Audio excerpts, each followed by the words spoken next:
عليكم ورحمة الله وبركاته.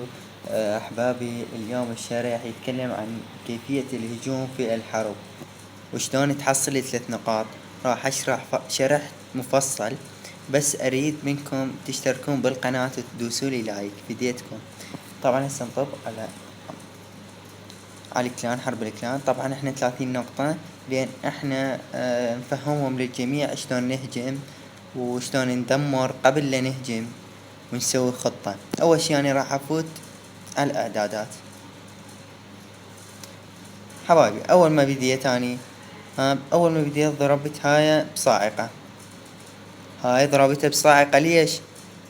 لان انا راح اهجم تنانين، فلازم الدفاعات الجوية اقتحمها. من هنا نزلت التنين لان قريب على الدفاعات الجوية قريبة، ومن هنا نزلت حتى يجي كتلة قبل لا يقتل التنين.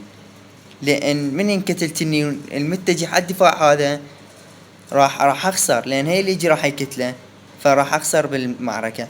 فالبكتة ما هذيك القوة، ترى لا يغركم شباب، ترى البكتة مو قوية بالنسبة للتنين. صحيح تنزل دم بس تنقتل.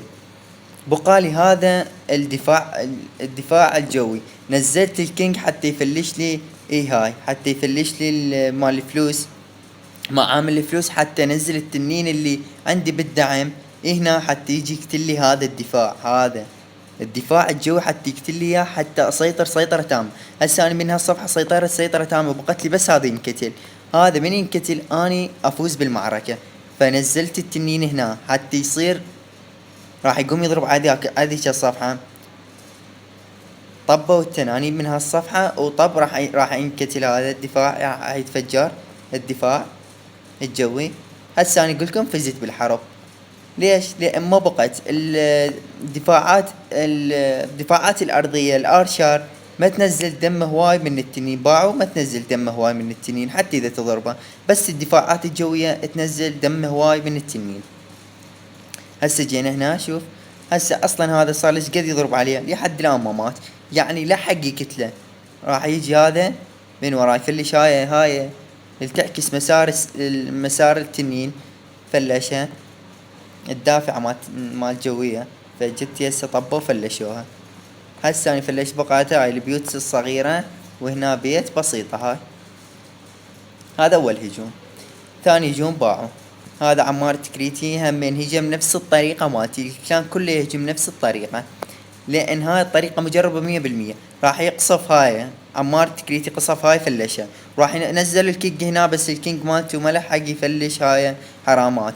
بس مع العلم يعني هو ما فلشها، بس بقى قوية لين التنانين اللي هنا راح تعكس عليه. نزل منها تنين حتى يفجر هذا حتى يفجره.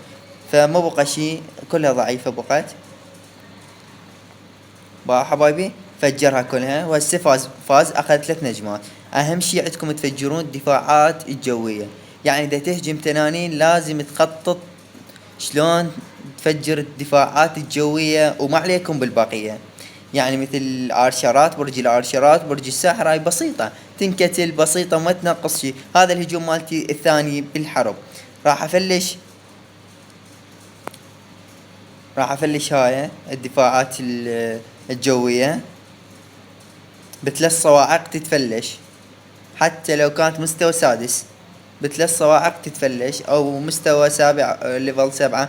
نزلت منها هذا حتى لا يعكس عندي التنين. نزلت بالبداية فلشت معامل الاكسير، ونزلت التنانين من هالصفحة.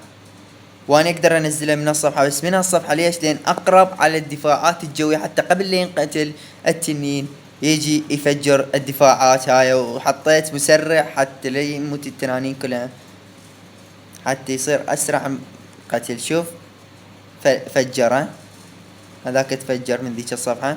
بقت هاي بسيطة. اقتحمت اني اقتحام شو هاي. نزلت للتنين الدعم، نزلته من هالصفحة. وعندي من هذا البرغش، انا اسميه برغش، من هالصفحة حتى يجي لي على هاي. اخاف التنانين تعكس منه حتى يجي هذا يفجر. فجاء هذا راح يضرب هذا البرج، وهذا راح يضرب للساحر. يبقى عندي برج الواحد ما يأثر على التنين.